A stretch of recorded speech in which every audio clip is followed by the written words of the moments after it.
ibalugit ta sa katuyuan sa atong kinabuhi kilalang dinis kalibutan. Bisan gali ang kamatayon, nasayra na sa Ginoo, wa pa lang ka magsugod, nahibalo ng Ginoo, kanus abot ta mo biya. So ako nang i-discuss nato karon nga gabiuna.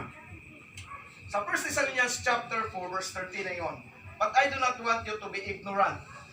No, di siya kita matutay pa sa Pablo, di siya gusto og kita nga mga anaan diha kang Kristo nga mahimutang mga ignorante pag wa tay kahibalo o kabangkaagan, no? Brethren, concerning those who have fallen asleep, di na mahimong mga ignorante niadtong mga tao nga ni una nagpagpanaw. Ngon siya dinhi siyang pulong, lest you sorrow as other who have no hope. Nga ingon siya nga ayaw mo kaguol. Nga ingon sa mga tao nga na walay paglaong.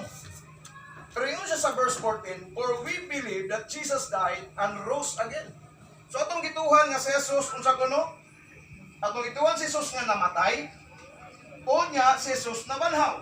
Even so, God will bring with Him those who sleep in Jesus. So kadtong namatay nga si Jesus nga nabanhaw, kung ang ilang mga kinabuhi na hiusa ni Kristo, di ta magkakagool kay kadtong